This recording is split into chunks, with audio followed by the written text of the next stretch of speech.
안녕하세요. 오늘은 맛동산의 특별 게스트를 모셨습니다. 맛동산 먹고 즐거운 파티. 누구죠? 영화 돈의 실제 소설 원작자 네. 되시죠? 우리 장현도 작가님을 모셨습니다. 안녕하십니까. 네, 실제 이 돈 소설을 쓰셨고 이번 영화로 개봉해서 또 대박이 한번 나신 작가님이죠? 장현도 작가님? 네, 안녕하세요. 네, 반갑습니다. 오늘은 그 영화에서 궁금한 것들도 있고 실제 뭐 소설이랑 영화의 어떤 미묘한 어떤 뉘앙스 차이? 우리 등장인물에 대해서 궁금했던 내용? 뭐 그런 걸 좀 저희가 얘기하려고 오늘 한번 저렇게 어렵게 작가님 모셨습니다. 네, 오셨습니다. 아니 오늘 어떻게 오시게 된 거죠? 저희가 뭐 부른다고 이렇게 싸게 오는 분인가요 원래? 아니죠. 그리고 또 방송 매체라든지 이런 출연은 또 처음이라고 좀 들었어요. 어떻게 오시게 됐습니까? 아니 뭐 출연 요청이나 인터뷰 요청을 간혹 받기는 하는데 그 대부분 다 이렇게 거절해 왔습니다. 제가 몸이 비싸서가 아니라 어떤 뭐 할 얘기가 그렇게 한정되는 얘기들이기 때문에 어떤 예전에도 몇 번 책에 나왔을 때 인터뷰를 한 적이 있고 근데 또 이제 영화가 나와서 또 별도의 어떤 인터뷰를 하기에는 조금 민망한 그런 상황이라서 그냥 친분에 의해서 개인적인 친분이 아니 있고 사실 뭐 영화 나오고 나서 사실 작가님보다는 아무래도 류준열 씨가 많이 그렇죠. 불러다니겠죠. 작가님보다는 윤열 씨를 못 불러서 온 거라고 제가 듣고 있습니다. 아니 이게 커버도 바뀌었어요. 아마. 옛날에 이 커버가 아닌데 지금 유준열 씨가 잘 나가니까 이번 영화 그렇죠. 이걸로 다. 그렇죠. 언제 나온 거죠 원작은? 최근 원작이 2013년 2월에 나왔던 것이고 실제로 영화 계약이 된 것은 한 1년 정도 2014년 15년 정도에 계약이 됐고 촬영도 2017년 꽤 오랜 기간이 출판 계약에서부터 그다음에 이렇게 영화가 개봉되기까지는 잊어먹고 있을 정도로 꽤 오랜 시간이 걸렸죠.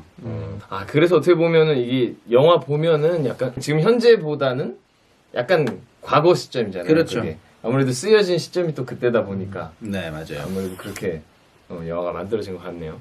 영화 찍을 때 뭐 좀 가보고 그러셨어요? 유준열 씨도 좀 만나보고 뭐. 아니, 한 번도 못 가봤는데. 뭐 어깨동무도 한번 아니 이거 원작자인데 안 불러주더라고요. 표지까지 나와 있는데. 원작자 가가지고 딱 팔짱 끼고 한번 그렇죠. 저는 뭐 수고들 하세요 뭐 이런 거 한 번씩 했어야지. 좀 이런 식으로 좀 연기해줬으면 좋겠습니다. 또는. 근데 저는 약간 이제 그 영화를 촬영하기 전에 감독님을 한번 미팅 한번 가진 적이 있었는데 부탁을 드렸던 게 그러니까 저는 어떤 원작자이지만 그 영화가 촬영되는 과정이라든가 영화가 어떻게 각색되는 과정에 대해서 전혀 관여하고 싶지 않다. 저는 그냥 마음대로 마음 내키는 대로 마구마구 칼질과 마구마구 바꿔서 영화에 최적화된 그런 장면이 나오도록 관여하지 않고 싶다고 이렇게 약간 애둘러서 말씀드린 적이 있어요. 그러니까 왜냐면은 작품들이 이렇게 영화로 되면서 원작자의 간섭이 많아지면 영화적 완성도가 상당히 떨어졌다는 얘기들을 들어와서 그래서 아마도 그 얘기가 마치 촬영장에도 안 불러주셔도 됩니다. 뭐 이렇게 들렸던 것 같기도 해요. 근데 실제로 안 불렀고. 그래서 실제로 안 불렀고 그래도 관여를 안 해도 네. 요거 하나만큼은 살려줬으면 또는 아. 이런 느낌으로 좀 가줬으면 하는 뭐 이런 건 없었어요? 감독님하고. 그런 것 하나 부탁드렸던 건 구체적으로 제목은 바꾸지 말고 그 다음에 하나 또 개인적으로 부탁드렸던 거는 따뜻하고 감동을 막 주는 그런 이야기보다는 좀 차가운 얘기 이렇게 우리 막 이렇게 차가운 손이 이렇게 심장을 만지는 것 같이 그런 얘기를 작가님다운 이런 좀 표현. 나 살짝 닭살 돋네 지금. 네. 갑자기 추워지네 지금. 네, 그런 식의 얘기를 다뤄달라고 했는데 뭐 그건 이제 명화가 제작되는 과정에서 뭐 어느 정도 여과가 되고 또 어떤 부분은 또 죽이고 어떤 부분 살리고 한 부분이 있었고 근데 대체적으로는 뭐 그 각본이라든가 뭐 어떤 등장인물의 캐릭터라든가 이런 것에 대해서는 별로 제가 관여한 건 없습니다. 아예 없다고 봐야 되죠.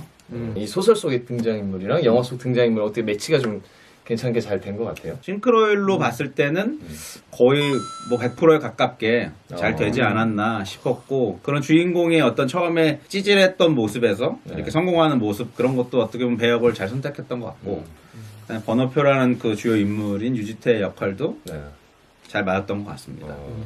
저도 이 류준열 배우가 뭐 저는 이제 되게 캐스팅이 잘 됐다고 저도 느껴요. 이게 맞아요. 뭔가 역시 배우는 배우야. 배우야. 연기 좋았어. 바뀌면은 딱 그 독한 연기가 엄청 잘하시더라고. 네. 그래서 어떤 등장인물들 같은 경우도 뭐 많지는 않지만 여자 주인공들도 나오고 조연들이 나오는데 네. 그런 여자 주인공 같은 경우도 굉장히 적합하게 캐스팅한 것 같고 그다음에 다른 뭐 그 주변에 그 조우진 씨. 그죠 조우진 씨도 조우진 그렇고 씨. 주변에 그 직장 상사라든가 뭐 맞아요. 조력자들 이런 사람들도 영화에 잘 걸맞게 맞아. 캐스팅이 됐다고 생각합니다. 아무래도 제 생각에 소재 자체가 되게 쉬운 건 아니에요. 우리 그렇죠. 잘 이 증권가나 이런 거 모르는 사람들은 좀 거기서 쓰는 어휘들이 잘 이해하기 힘들 수도 있거든요. 그렇죠. 근데 이제 이런 내용을 쓰셨다는 거는 이쪽 직업을 네. 이미 가지고 계셨다가 그렇죠. 그 경험을 바탕으로 이 소설을 쓰시게 된 거예요. 저도 사실 꽤 오랫동안 일을 한 거는 아닌데 그 증권가에서 여기 나오는 주인공이 하는 법인 브로커 아, 네. 일을 했었고 류진열 역할. 유진의 역할 류진열이랑 많이 다른데 지금. 아, 양진석이랑 건축 설계 잘하실 것 같은데. 류진열이랑 좀 다른데. 그래도 어쨌든 자기 조이현. 그렇죠.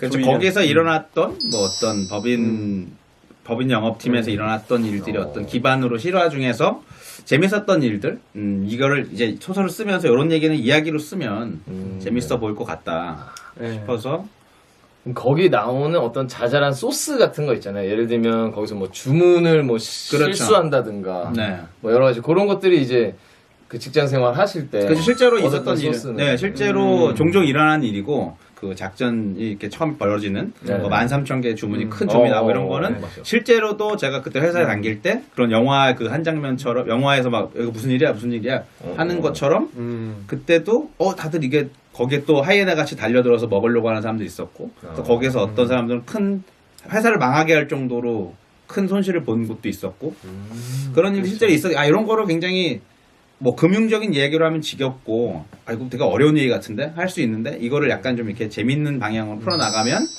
소설적으로도 굉장히 재밌을 것 같다. 그래서 어떤 거기서 소스들을 얻었죠. 그런 것들로.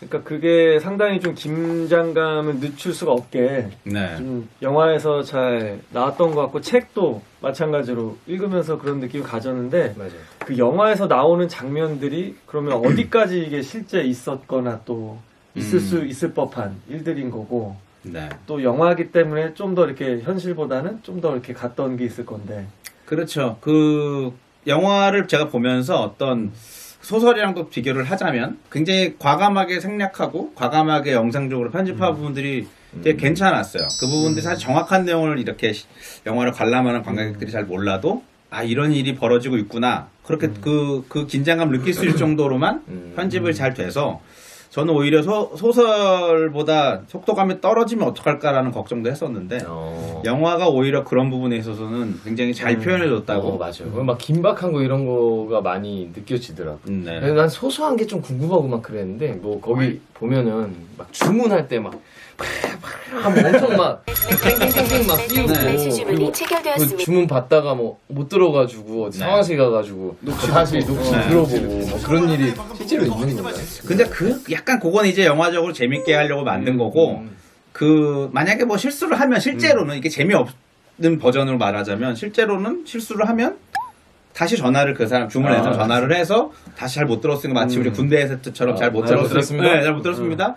해서 다시 확인을 해서 주문을 받는 거죠 원래는. 근데 그걸 이제 영화적으로 뭔가 멍청한 장면을 만들려니까 그렇게 됐던 거고 그런 것들이 현실적으로 뭐 증권업에 종사하는 사람들이 봤을 때 저건 말이 안 된다 그렇게 느낄 수 있는데 그 정도로 충분히 생략해서 했다는 것만으로도 저는 더 좋았다고 봐요. 이게 스토리가 어쨌든 보면 좀 비극적인 부분들이 있잖아요. 뭐 그렇죠. 몇 명 뭐 죽기도 하고 이 일 때문에 네. 실제로도 그런 일은 없었겠죠? 실제로는 사실 뭐 실제라기보다는 그건 어떤 소설에서는 그렇게까지 막 어떤 그런 범죄적인 그런 육체적 범죄, 육체적 범죄란 말이 좀 그렇긴 한데 어떤 사람이 물리적 죽고 막 그렇죠 다치고. 그런 얘기는 사실은 다뤄지지 않아요. 약간 이게 약간 제가 쓸 때는 약간 어떤 우리 인텔리 어떤 뭐 머리 좋은 사람들이 어쨌든 하는 일이니까 인텔리한 일들의 그런 범죄들 그런 것들이 메인이었는데 영화적으로 이제 그렇게만 하면 좀 또 재미없을 수 있으니까. 사건 사고가 있어야 되니까. 그렇죠. 뭐 이렇게 교통사고 나고 이런 장면들이 그렇지. 원작자로서는 조금 저거는 너무 갔나? 너무 갔나? 뭐 사람이 떨어지고 이런 거는 좀 너무 조금 과했다고 하는데 또 그렇게 하지 않으면 그렇죠. 그 긴장감을 또 편하게 보여주기도 어려울 테니까 맞아요. 영화적으로 어떤 할 수 있는 선택이었다고 저는 생각합니다. 그런 게 딱 임팩트 있게 기억에 남긴 남네요, 확실히. 그렇죠. 차 위에 빡 떨어져. 어디선가 다 보고 있고 그렇죠. 그런 것들. 사실 원작에는 그런 내용은 없죠. 없고 그냥 단순히 어떤 그런 일이 일어질 것이다, 일어날 것이다라는 어떤 암시만으로도 충분히 공포심을 줄 수 있는 이야기인데 그치. 꼭 폭력을 휘두르지 않아도 그렇지. 그 폭력보다 더 무시무시한 위협이 되는 예. 그렇지. 그런 사람이라는 존재로 인식이 되는데 사실 책에서는 영화에서는 그걸 이제 뭐 이렇게 글로 풀 수가 없으니까 그쵸. 어떤 그런 장면을 극적으로 보여줄 수밖에 없다고 생각해요. 맞아요. 이게 생각해보면 막 몸이 다치고 이런 것도 무섭지만 막 상황 돈이 같은 거. 무섭거든. 그렇죠. 아, 돈 무섭죠, 맞죠. 진짜. 갑자기 어디 뭐 물리고 그러면 무섭잖아. 주식하다 뭐 이거 뭐 상패 맞고 상패 맞고 아, 물렸다고 해서 이렇게 까이물렸다는 뜻인 줄 알았네. 그거 무섭거든. 요즘 뭐 그렇죠. 개 풀거나 이런 건 아니에요. 맞는 게 나을 것 같아. 뭐 상패 이런 거보다. 그래서 한 너무 가지 요거는 제가 이렇게 아쉬운 점이라고 해야 되나? 음. 있는 장면도 나오면 어땠을까? 그런 그런 전개는 또 괜찮지 않았을까? 궁금하면 500원이 2편 보러 가장